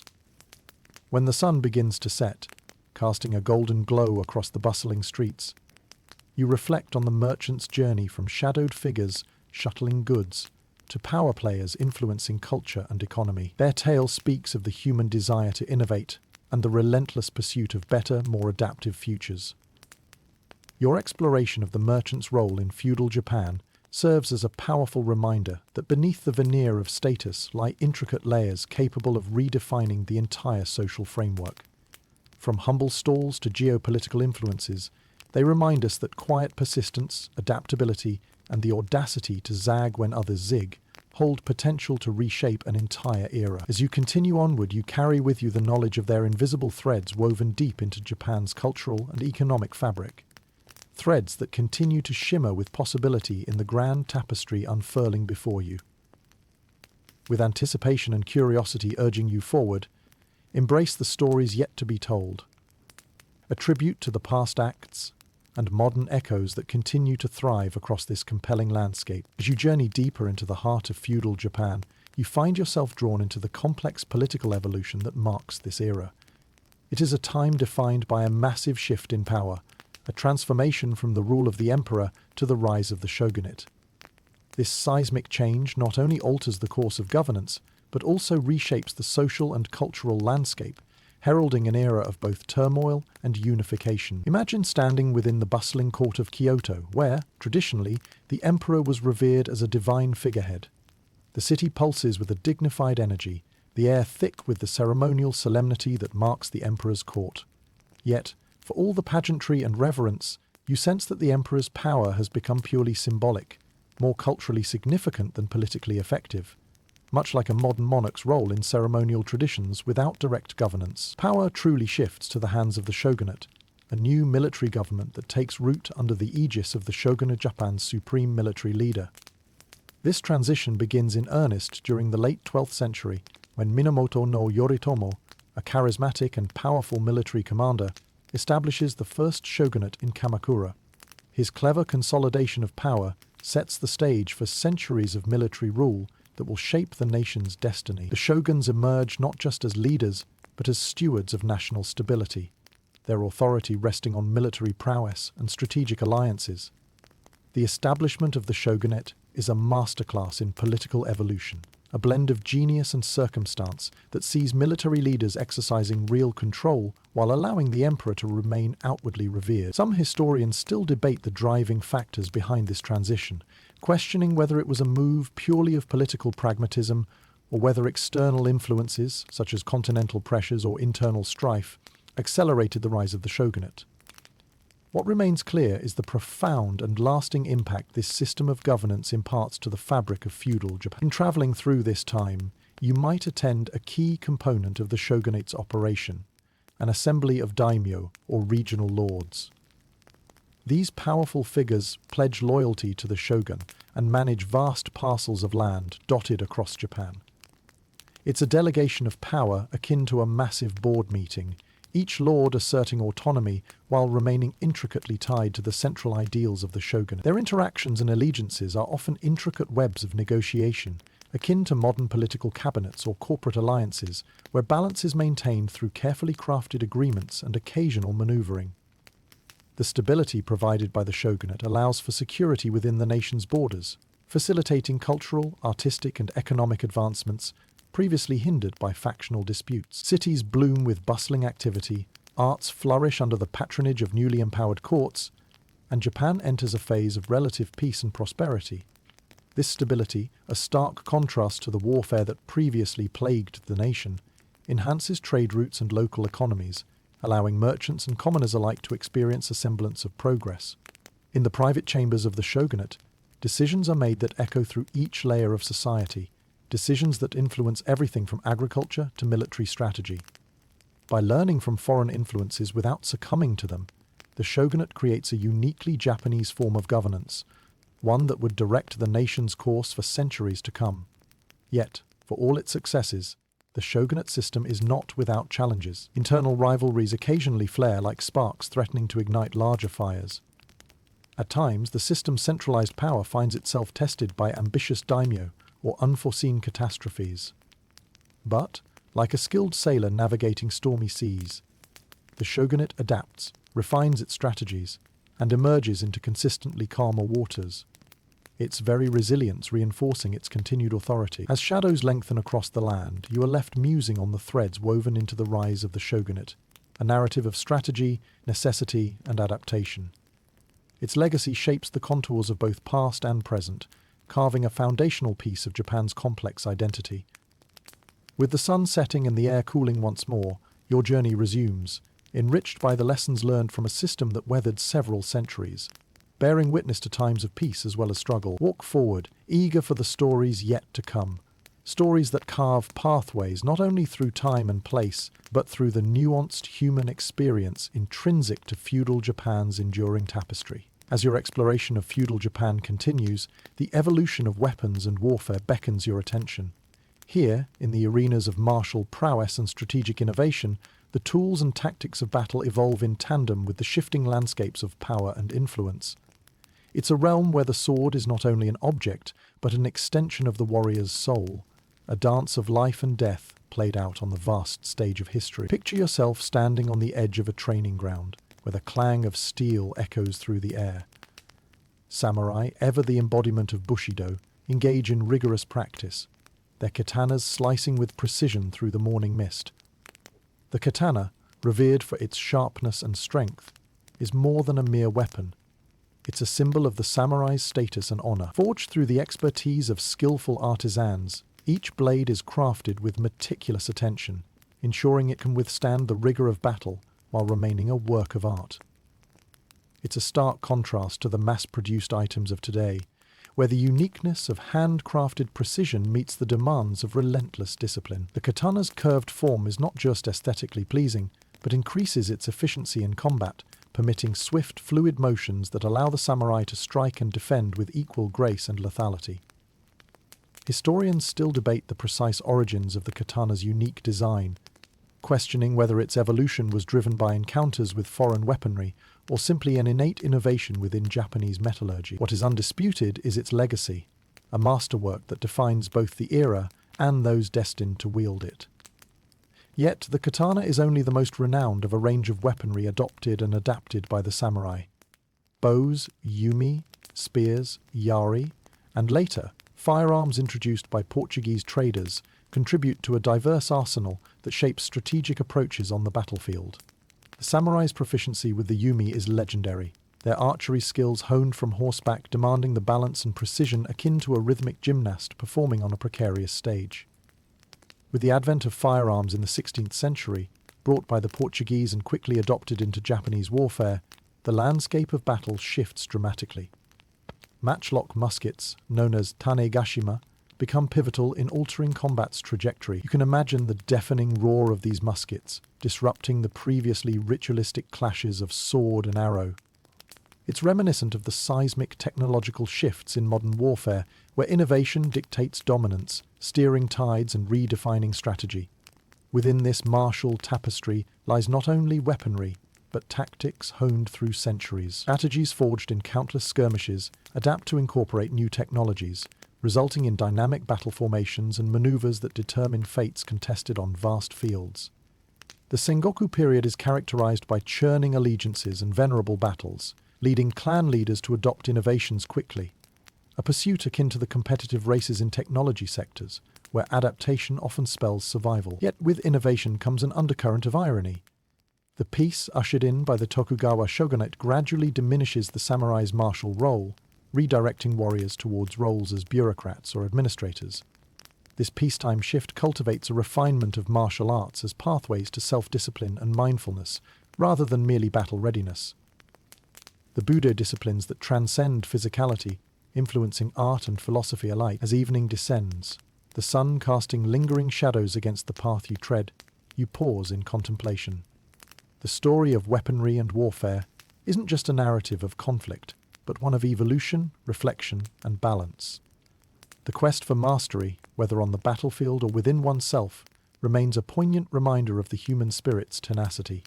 Carry these reflections forward, nestled gently within your own steps, as you traverse an era defined by both its artistry and its arm. Let the whisper of the blade and the shot of distant muskets echo within your thoughts, reminding you of a time when the boundaries between artistry and warfare flowed together seamlessly, a testament to the creative and destructive potential inherent in the human condition. With these tales woven through your journey, move deeper into the rich tapestry of feudal Japan, ever mindful of the intricate interplay between past and present, between the craftsmanship of the sword and the art of the soul, a continuing adventure awaiting just beyond the horizon. As the tapestry of feudal Japan unfurls further, your path now directs you into the pragmatic yet pivotal world of fiscal matters and taxation, a domain that wields quiet power over the lives of all who inhabit this storied land.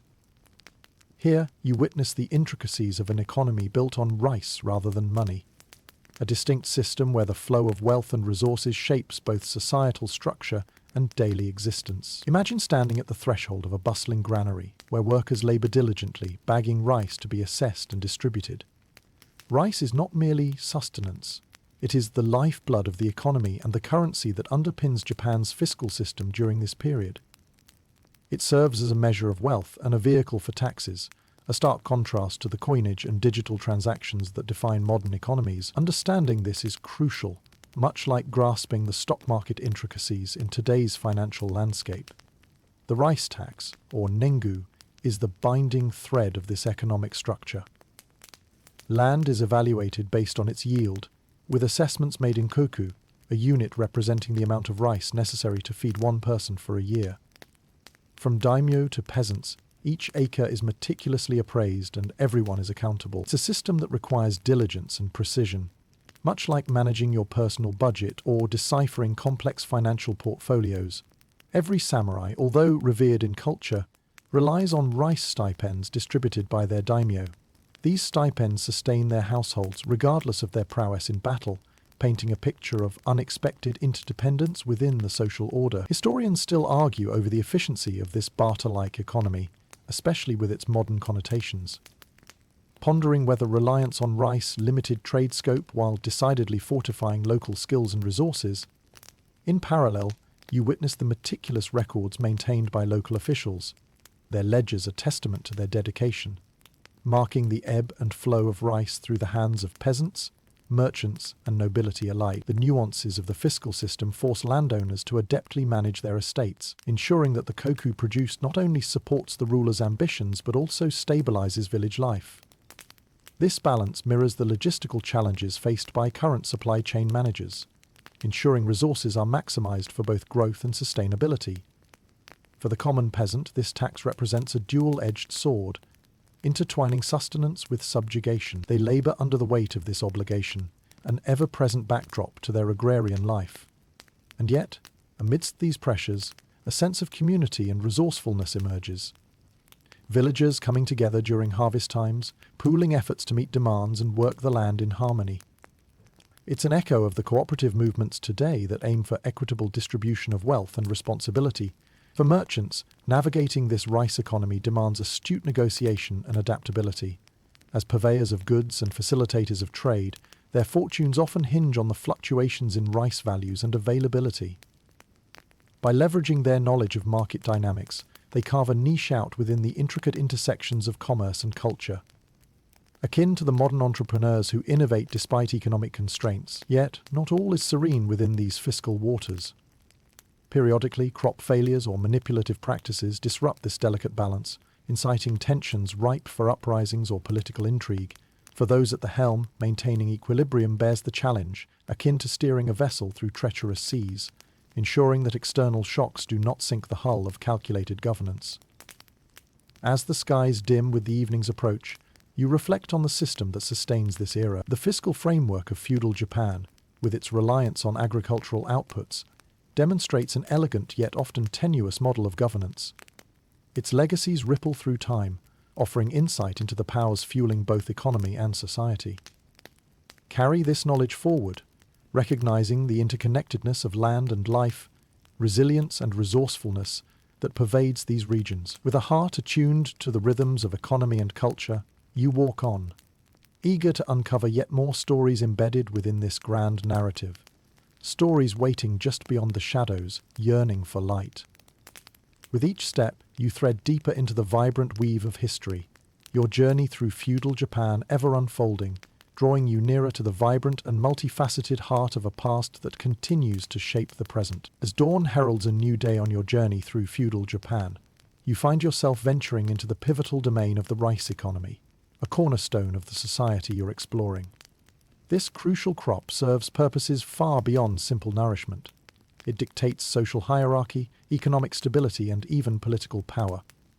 In this world, rice emerges not just as food, but as a powerful symbol of wealth and security, underpinning the structures of daily life with its golden sheen. Imagine walking through the lush, fragrant rice paddies at the height of the season, rows of verdant greenery stretching toward the horizon. The air is thick with both humidity and anticipation, honoring a cycle of cultivation that has endured for centuries. Here, in the heart of Japan's agrarian landscape, rice is more than subsistence. It is the currency of prosperity, shaping the lives of those who sow and reap its bounty. As you delve into this terrain, you encounter entire communities bound by their dependence on this staple crop. From the farmers who labor shoulder to shoulder in the sunlit fields to the artisans who craft the tools for its cultivation, the entire cycle of life revolves around the successful harvest of rice. Each grain becomes a testament to dedication and teamwork, a remarkably nuanced choreography reminiscent of today's agile processes in production lines. These paddies bear witness to ingenuity and innovation concealed under their tranquil surface. The Japanese perfected the art of rice cultivation through centuries of experimenting with flood-based irrigation systems that water every plant efficiently. Farmers skillfully manipulate water levels, ensuring optimal growth while harmonizing with the natural environment. It's an elegant dance with nature that mirrors the rigorous precision of modern technological advancements in sustainable agriculture. Historians still debate the exact origin and timing of these agricultural innovations, questioning whether they were entirely homegrown or influenced by earlier Chinese techniques. Yet, regardless of origins, their impact is clear. Rice forms the backbone of Japan's economy, a medium of exchange as valuable as currency itself. Each koku, a volumetric unit for rice, signifies not just sustenance but wealth. Purchases are made, taxes are paid, and power is brokered, all through this singular metric. Stroll through a thriving marketplace and you'll see rice distributors haggling with grain merchants who weave tales of bountiful harvests, while buyers mull over deals as if negotiating stock prices. It's an energizing scene, not unlike the ebbs and flows of Wall Street or any busy marketplace, dealing not just in commodities but in hope and speculation. Rice's influence permeates the cultural fabric as well, deeply enmeshed in traditions and ceremonials. Festivities celebrate each phase of the harvest cycle, marked by rituals that honor the spirits thought to govern the fields, ensuring fertility and abundance. Festivals, where beaten drums vibrate through communal gatherings, testify to the cultural significance tied to each successful harvest. Not unlike your own annual Thanksgiving traditions tied to bountiful yields. Throughout your path, you've also noticed the role rice plays in constructing more than societal frames. It defines military might and political maneuvering. Daimyo, fed by the labor of peasants, measure stature by their koku yield. The strategic allocation of rice is as much a part of power struggles as the battles waged and alliances forged, a role made more ironic by the peaceful nature of its origins. As the sun inclines gently westward, casting gold across the now still paddies, you pause to reflect. Your exploration of feudal Japan's rice economy has revealed a multifaceted legacy of resourcefulness and innovation that spirits this society. Understanding the intricate interplay between nature, community, and ambition offers a glimpse into the past's vibrant heartbeat, a reminder that even the most mundane sustenance can wield extraordinary strength. With new insights nestled in the contours of your thoughts, you journey forward, stepping through fields where history carved a legacy into the land itself. Your path unfolds, unearthing stories and traditions that enrich the era, reflections of human existence and the tangible impact of agrarian genius. A journey nourished by the seeds of time, yet reaching forth into tomorrow's promise. Each step takes you further into the heart of a world that continues to unfold, a mosaic of past lives and future echoes, crafting the continuing narrative of feudal Japan. Let the brilliance of these moments illuminate the way as you traverse back and forth through history, seeking and discovering that which transcends time itself. As you progress on your journey through feudal Japan, the path leads you into the lyrical world of poetry, a realm where the simplicity of nature intertwines with the profundity of human emotion. Here, in the gentle sway of bamboo and the delicate flutter of cherry blossoms, you find the haunting beauty of haiku, a form of poetry both concise and deep, offering a window into the souls of those who penned these enduring lines. Picture yourself in a quiet corner of a Japanese garden, where the rustle of leaves whispers ancient secrets and the air is perfumed with the fragrant promise of spring. This tranquil setting provides the perfect backdrop for haiku, a poetic form, requiring only 3 lines of 575 syllables to capture the fleeting essence of a moment. It is within this economy of words that poets distill life's most poignant truths, reflecting the delicate balance between nature and humanity. Historians still argue over the exact origins of haiku, debating whether it evolved directly from the link-verse poetry of Renga or stood as a unique emergence within Japanese literary traditions. What cannot be denied is the influence haiku has held over generations, both as an artistic expression and as a reflection of philosophical ideals that resonate deeply with concepts of mindfulness and presence. You encounter the works of great haiku masters such as Matsuo Basho, whose verses conjure vivid imagery from nature, revealing insights that resonate beyond their brevity. Basho's famous journey to the interior is emblematic of the fusion between travel and thought. Each step on the path becomes both an external and internal exploration, much like your own journey through feudal Japan. His verses evoke the wonder of moments frozen in time, offering a stillness that contrasts with the bustling activity of everyday life. In writing haiku, poets meticulously choose their words, elevating ordinary moments into extraordinary revelations. The form echoes the elegance of a tea ceremony or the precision of ikebana, where balance and restraint communicate volumes. The mastery of all these arts lies not in adding, but in the deliberate omission to reveal beauty. A minimalist philosophy still appreciated in modern-day design and thought processes. Amongst these famous verses you find haiku woven into the lives of common people as well. Farmers penning lines during their respite under a shade tree, samurais reflecting on the fleeting nature of honor and duty, and women crafting verses as they tend to the domestic affairs, all etch their experiences into this shared cultural canvas. It becomes a communal voice singing across time, connecting those who engage with its simplicity in profound ways. The haiku's brevity belies its capacity to distill narratives, capturing life's fleeting transitions, a bird song at dawn, the first snowflake melting on a child's cheek, the poignant silence after a storm. It is art handed down as gently as a whispered word, while possessing the power to transform perspectives, as if nature itself invited the soul into dialogue, a testament to the enduring essence of human curiosity and expression. As twilight descends, the world around you softens into a gentle lullaby of shadows and whispers. A myriad of haiku echo in the stillness, each poem a pebble cast into the proverbial pond of your imagination, rippling through your thoughts with introspection and tranquility.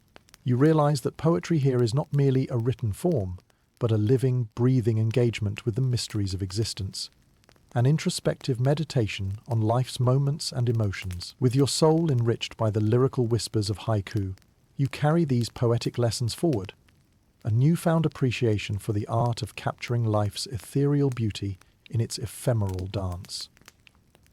As you journey onward, look for the haiku-worthy moments in your own life, a gentle reminder of the beauty in brevity, the power in simplicity, and the richness in every experience that touches the heart. With each step forward, know you continue walking paths where poetry and prose merge seamlessly into the fabric of reality, a testament to those who found meaning and grace in this world through syllables dancing on the wind. Embrace the continuing rhythm of your journey through this land of artistry and tradition, ever attuned to the harmonies emanating from the soul of feudal Japan. As your journey through feudal Japan winds onward, nature's choreography invites you to witness the profound influence of the changing seasons on the lives and rhythms of its people. Here, the passage of time is measured not by clocks or calendars, but by the cycles of nature that unfurl with vivid anticipation and poetic grace. Each season paints the landscape with its own distinct palette, an ever-evolving canvas that shapes daily life, culture, and tradition. Picture yourself in the throes of spring, where cherry blossoms, sakura, bloom in a soft pink crescendo, creating a blanket of petals that seem to float through the air like confetti at a triumphant celebration. This season, symbolic of renewal and transient beauty, is marked by hanami flower viewing, a tradition where people gather beneath the drifts of sakura to enjoy the fleeting beauty and reflect on the impermanent nature of existence. It's akin to contemplating your own life's ephemeral moments, each petal a whisper of time passing by. The summer months arrive with warmth and vitality, bringing with them festivals that light the night with the glow of lanterns and fireworks. Towns bustle with the energy of deity processions and the sound of taiko drums echoing through the warm air. A joyful reminder that summer is a time of abundance and community. Fields stand tall with crops, their growth a testament to the sun's nurturing light and the dedicated hands that tend them. As summer fades into autumn, the land undergoes another transformation. The vivid hues of maple leaves, brilliant reds and golds, cast a fiery glow across hills and valleys. This season, a time for harvest, draws people together to reap the fruits of their labor, savoring the richness of the earth's bounty. The chill in the air signifies introspection, a time to pause and give thanks, much like the harvest celebrations that highlight gratitude in various cultural practices around the world. Winter arrives, shrouding the landscape in a quiet stillness, snowfall blanketing the earth in pure white.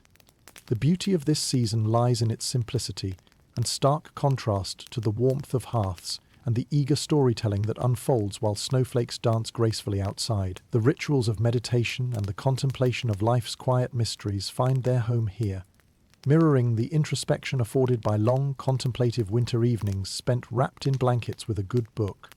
Historians still debate the degree to which these seasonal cycles influenced societal norms and practices, questioning how much of daily life was engineered around the predictable, yet profound shifts in nature's rhythm. Whether intentional or intuitive, these cycles underscore a framework of continuity and renewal that shapes human experience. The seasons also play a role in the agricultural calendar, dictating the times for planting, tending, and harvesting. Festivals and rituals are intertwined with these cycles, ensuring that the connection between people and the land remains strong and harmonious. It's a symbiosis that mirrors today's efforts towards sustainable living, consciously intertwining human needs with nature's offerings.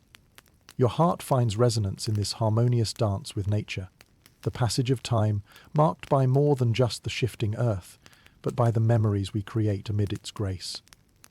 You gather these moments, much like the festivals and customs of the past, weaving threads of unity and wonder into the tapestry of your own journey. As night descends, the crisp air carries you gently forward, drawing you into its tender embrace. In the quietude of evening, reflect on the mosaic of seasons, each contributing its own notes to the symphony of life. A reminder that within the cycles reside life's myriad experiences, each deserving of reverence. Dim the lights of your wandering thoughts, let the fan whisper to you, and as you drift, allow this gentle lullaby of nature to cradle your slumber in its soothing arm. The journey through feudal Japan continues at its own pace, with nature as your guide, reminding you of impermanence and beauty, in all its splendid forms and gentle rhythms. Sweet dreams, dear traveller, as the season calls you home to rest, amidst the whispers of history and the songs of tomorrow. As your journey through feudal Japan continues, you find yourself drawn into the domain of medicine and health practices, a realm where ancient wisdom and rudimentary methods converge in the pursuit of well-being. Amidst this intricate tapestry of tradition and innovation, you discover a world where healing is as much an art as it is a science, a delicate balance between empirical knowledge and spiritual beliefs. Imagine stepping into a small, humble clinic nestled within a village, where the scent of herbal remedies and incense intertwines. Here, the practice of medicine, primarily reliant on natural resources, reflects both skill and intuition.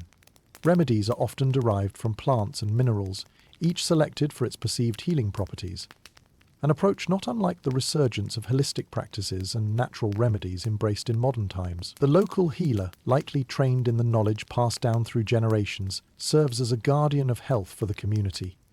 Using carefully prepared herbal concoctions, acupuncture, and moxibustion, a practice that involves burning mugwort on specific points of the body, They strive to restore balance and vitality. This interaction between patient and healer is personal, reliant on trust and the belief in nature's capacity to heal. The foundations of Japanese medicine during this era are heavily influenced by Chinese medicine, with an emphasis on harmony and balance within the body, as described by the yin and yang principles and the concept of qi or life force.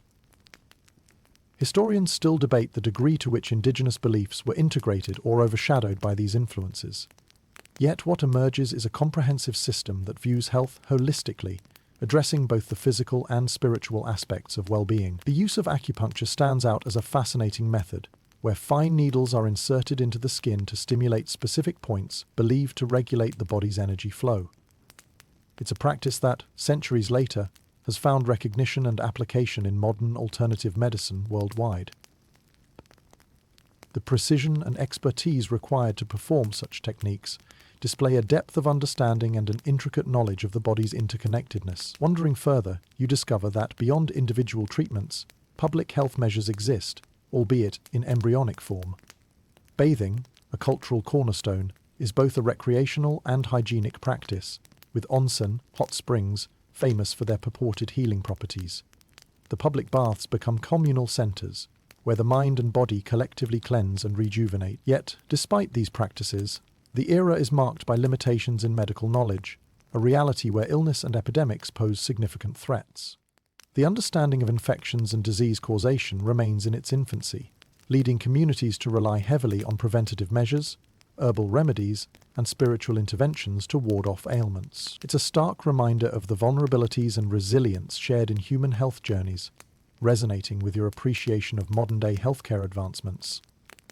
In times of widespread illness, spiritual rituals and practices often complement physical treatments. Shinto and Buddhist influences see the use of talismans, purification rituals, and prayers as a means to seek divine intervention, striving to align the spiritual realms with bodily health. This complementary approach mirrors today's integrative medicine, where spiritual and mental well-being intertwine with physical health. As the sun begins its descent, casting a golden hue across the landscape, you pause to reflect on the tapestry of medicine woven within the lives of those in feudal Japan. It's a narrative of adaptation and ingenuity, of humankind's ceaseless quest to understand and nurture life's delicate balance. Armed with these insights, let the gentle pulse of this rich history accompany you forward, a voyage illuminated by the pursuits of knowledge, wellness, and the heart's journey toward healing. Your steps flow forward, embracing the ongoing dialogue between the past and present, a testament to the enduring spirit of discovery and compassion found within every seeker of health and harmony. Continue this journey, where exploration of the mind, body, and soul speaks through each gentle footstep traversing the paths of fleeting time amidst a world as complex and elegant as the people who shape its story. As you journey through feudal Japan, you encounter the rigorous structures of law and punishment, a domain that reflects the era's intricate balance of justice and power. Here, under the watchful eyes of the ruling class, order is maintained through a complex system where societal harmony and deterrence intertwine. Amidst this backdrop, you discover a world where the weight of justice is both swift and severe, embodying the values and hierarchies that define this era. Imagine standing in a busy town square, where the bustling energy of daily life is punctuated by the presence of magistrates and officials. These figures, often drawn from the samurai class, uphold the laws of the land with a solemnity that commands respect and, at times, fear. Their presence is a reminder that law and order are paramount in a society where individual actions ripple through the collective fabric. The legal system in feudal Japan is an amalgamation of customary laws and formal edicts issued by the shogunate. At its core is the concept of collective responsibility, where communities are accountable for ensuring their members adhere to societal norms. This communal approach is reminiscent of neighborhood watches or community justice programs today, where local vigilance plays a significant role in maintaining order. Punishments for transgressions vary widely, from public shaming to fines, and in severe cases to capital punishment. The law is often unforgiving, reflecting both the societal emphasis on conformity and the hierarchical nature of authority. Public humiliation, through devices such as the pillory or parading criminals through towns, serves as a deterrent, reinforcing the consequences of deviance in a visually impactful manner. For more strategic transgressions, the ruling class implements a stricter approach. Seppuku, or ritual suicide, remains a distinctive element of samurai culture, reserved as a means of restoring honor following grave misdeeds or failures in duty. Although viewed with a mixture of reverence and gravitas, it reflects the profound links between culture, dignity, and justice in this society. Historians still debate its origins. Was it rooted in cultural identity or formalized as a legal obligation? What is clear is its significant role in maintaining the legacy of honor among the warrior class. Peasants and lower classes face their own unique ordeals within this system. When disputes arise, village headmen often mediate, ensuring swift resolutions and community cohesion.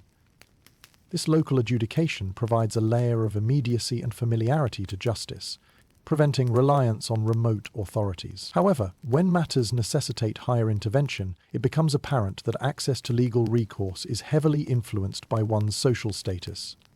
A sharp reminder of the societal disparities that persist within structures of governance. In an age where concepts of forensic science and defense lawyers are absent, proof and evidence rely heavily on witness testimonies and confessions, which can sometimes lead to harsh outcomes. Physical ordeals may be employed to extract confessions, a practice that underscores the challenges faced in maintaining fairness and objectivity in justice systems across time. Despite these challenges, the era's legal frameworks illustrate an evolving understanding of order, a blend of traditional principles and adaptation to changing circumstances. Legal codes and edicts, issued by shoguns, attempt to consolidate power and provide a consistent legal structure across regions, often laying the groundwork for future governance.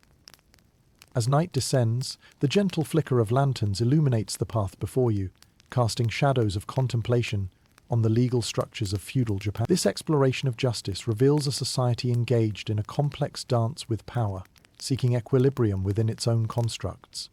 A perspective both unique to its time and resonant with current dialogues around justice and reform. You step onward, enriched by the understanding of how law and order shape and reflect the soul of a society. A tapestry woven with decisions that echo through generations. With each step, this knowledge becomes part of your journey, a reminder to strive for equity and understanding in the ever-evolving negotiation between humanity and governance. Continue on, carrying forward these reflections into the continuous journey across bridges of history, united by the shared quest for fairness, security, and peace, in every age and across every land. Your path through feudal Japan unfolds with a justice steeped in complexity, guiding you toward the lessons still alive within its storied past. As you continue your journey through feudal Japan, the landscape opens into the realm of education and learning, a domain where the pursuit of knowledge shapes both individual journeys and societal progress.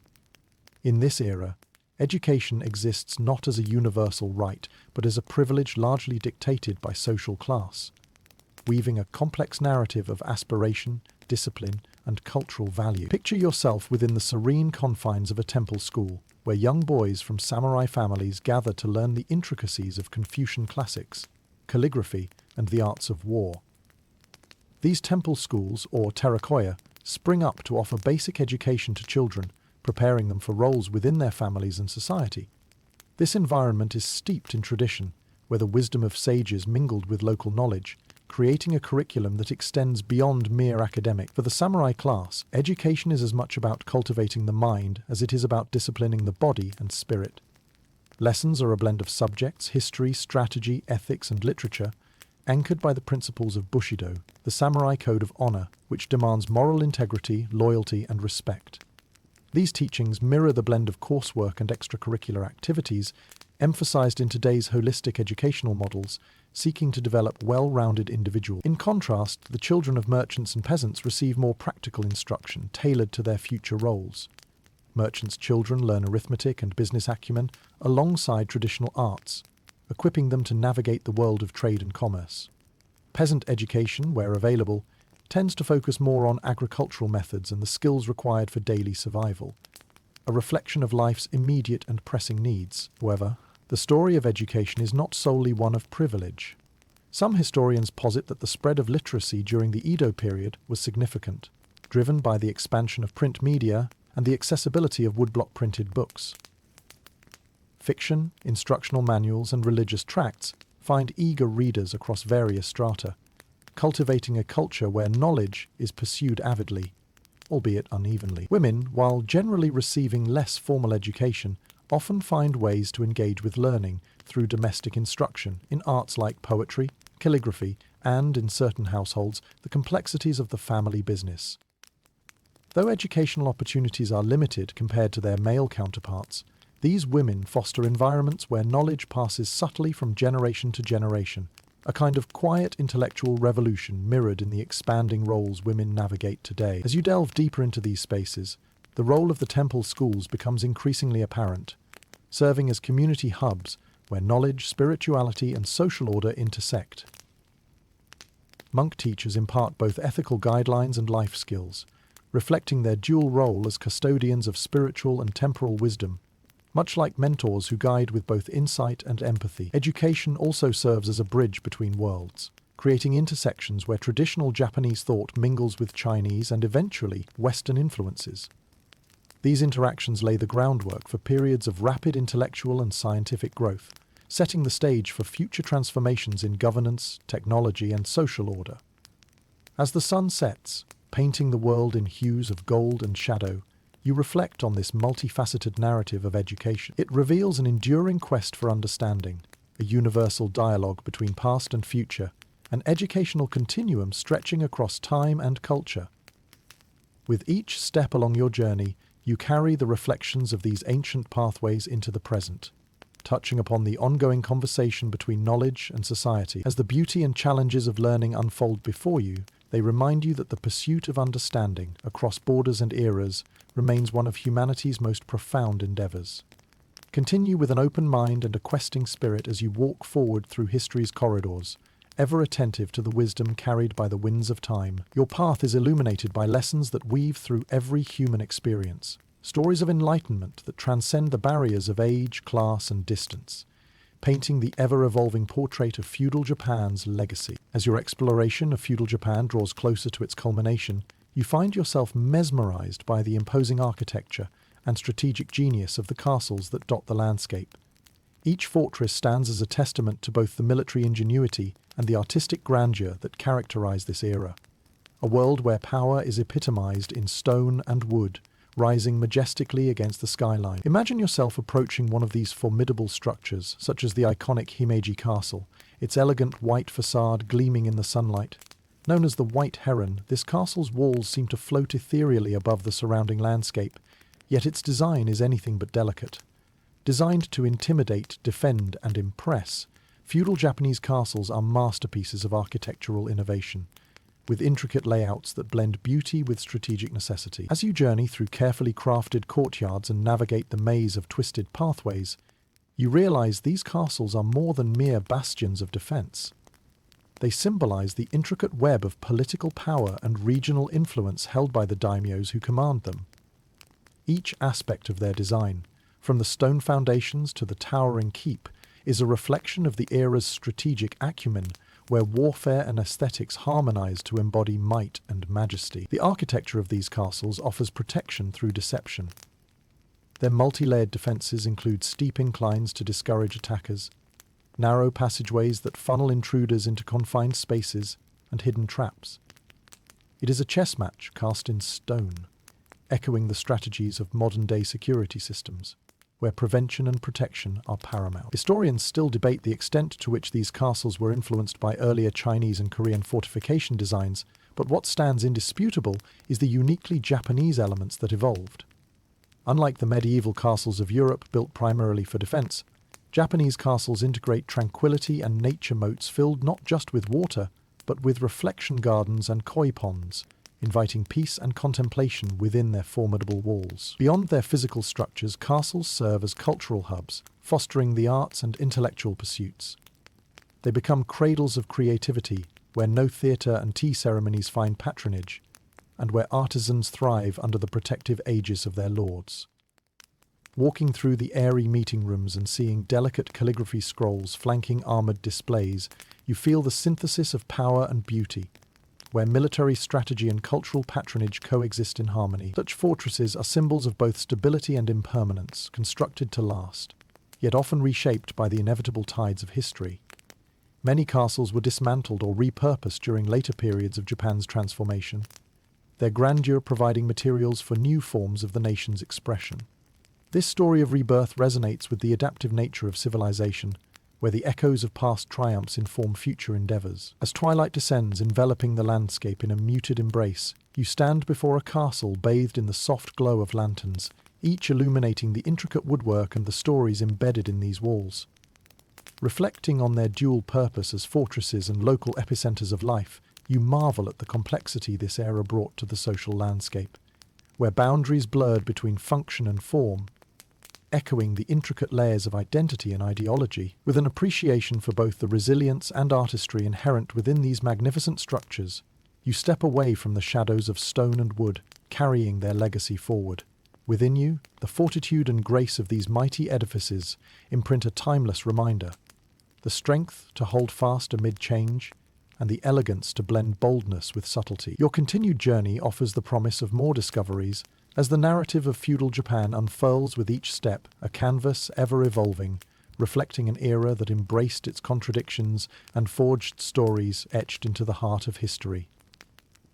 As you venture onward, carry with you the tales these castles tell, harbingers of the invincible spirit, eternal in their strength and beauty, standing luminous against the night. As your journey through the rich tapestry of feudal Japan reaches its final chapters, you find yourself contemplating the artistic legacy that weaves through every aspect of this era, a legacy that transcends time and history. Now, you stand at the crossroads where creativity, culture, and the human experience intersect, casting their timeless glow over landscapes both familiar and foreign. Here, the brilliance of artistic expression blends seamlessly with the whispers of history, leaving a lasting imprint on your soul. Imagine yourself wandering through a serene and ancient garden, where stepping stones create a rhythmic path over a pond's surface, the water reflecting the vibrant tapestry of the sky. This space, meticulously crafted over centuries, embodies the harmony and balance that define Japanese aesthetics, a delicate interplay between natural beauty and human intervention. Gardens like these serve as living canvases, where nature and artistry come together in a quiet symphony. As you explore further, the soundscape evolves. A gentle breeze carries the distant echoes of shamisen melodies, their notes intertwining with the rustling leaves. Music and dance flourish within the folds of this epoch, their artistry manifesting in everything from the solemn beauty of Noh theatre to the lively exuberance of kabuki. These performances, both grand and intimate, capture the essence of life's stories, revealing universal truths through the lens of tradition and innovation.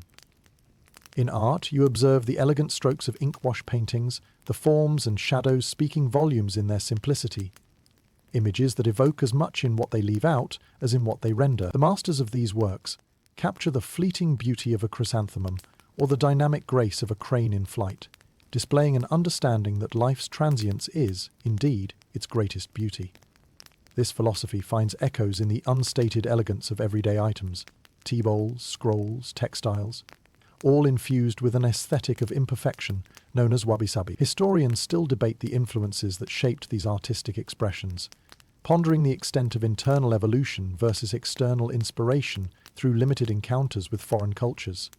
Yet what is clear is the enduring impact these expressions hold, resonating across time and continents, leaving a lasting mark on global art. Amidst these reflections, you ponder the role of storytelling, an art form unto itself, where narratives are preserved with quiet reverence in the hands of poets and authors.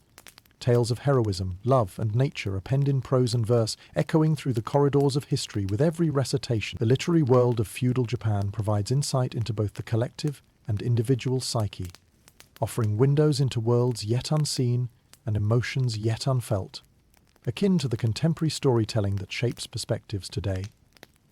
As night weaves its star-studded cloak over the landscape, you pause to consider all you've absorbed: the artistry, the innovation, the resilience interwoven through every facet of life, and the lessons learned along the way, a blend of tradition and change, serenity and vitality, reflect universal truths about the human spirit's capacity for creation and connection. With a gentle sigh and a heart full of wonder, you prepare to step back from this journey, carrying with you the enduring legacy of a world that continues to inspire and transform. The silence of the night whispers your farewell with grace and gratitude, a final invitation to dream within the embrace of history's warm tapestry. Dim the lights, let the harmony of past and present lull you into peaceful slumber, and rest assured that these stories and images will remain etched in your memory, guiding you softly through waking and dreaming alike. Greater than, greater than, greater than. End of script. Sweet dreams.